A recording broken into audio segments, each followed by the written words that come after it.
In this video, I'm sharing 3 things I learned from Seth Godin's book, What to Do When It's Your Turn, and It's Always Your Turn.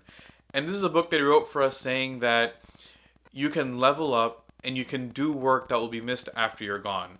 On the cover of the book, he put a portrait of Annie Kenny, who was from the working class in the UK, and she spoke up. She, in Seth's words, she caused a ruckus. And because of that ruckus, it was kind of a flashpoint for the women's suffrage movement. And he's saying that this is a book for everyone to kind of know it's your turn. It's time to do the work that you're hiding from and to be okay with being uncomfortable with the results. The first thing that I learned from this book was that there's no such thing as writer's block. Now that might come as a little bit of a surprise, that's something that we've always accepted to be true, but he says that when it comes to doing the work that we're supposed to do, when it's time to write, you write. You have to have that habit in place. You can't wait for inspiration or the right mood or the right environment or the right moment. Those things won't happen. And when we say that we're waiting for that inspiration or we're waiting for that motivation, that's actually a way of hiding from the work that we're supposed to do. You have to have a system in place. You have to have a way of doing the work that you have the opportunity to do, that you're obligated to do, but you have to show up and you have to do it regularly. When we seek out motivation, really what we're looking for is we're looking for reassurance. We're looking for something to tell us that, yes, this is the right time to do it. But the reality is there's going to be discomfort in doing things on a habitual or a consistent basis. Chuck Close said motivation is for amateurs. Professionals have to get up and they have to just continue to work regardless of the situation. The second thing I learned from this book was the idea of invented suffering. And now Seth says that there's different ways that we invent suffering for ourselves. One is the anxiety of failure before we even start.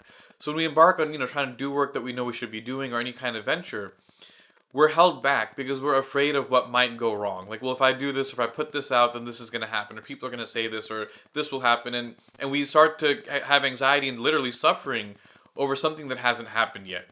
But let's say we cross that barrier and we do our best. We put out that work. Well, then the next thing that happens is we start to have this entitlement factor that, okay, I overcame these hurdles and I really put something out, and now I need immediate gratification. I need immediate validation that what I did was liked and that it was well received and all these different things. But you have to be comfortable with knowing that that might not happen. Sometimes results will be uncomfortable, but that doesn't prevent you from doing the work that you're supposed to do.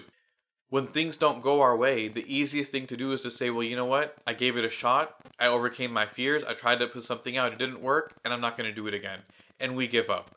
But the theme of the book, that it's always your turn, means that you have to keep showing up regardless of that outcome. When it's your turn, that means that it's your responsibility, and things are going to be your fault. And that creates a little bit of a tension. And we have to kind of, in his words, we have to be able to dance with that tension. Because if we don't, all it does is create resistance, and that resistance keeps us from doing the work that we should be doing or that we're hiding from. The third thing that I learned was what separates good students from bad students. Seth Godin said that in his lifetime of teaching, he's been able to distill down one characteristic that really separates the good students from the bad students. And he said it's thirst. It's the ability for someone to show up and just simply say, teach me. I want to learn. And when they fail, when there's a setback, they just see it as an iteration. Okay, that didn't work. Let me try something else. But he said the bad student is the one that has to be marketed to. They show up and they say, well, is this on the exam? Am I going to be graded on this? Do I have to learn this part?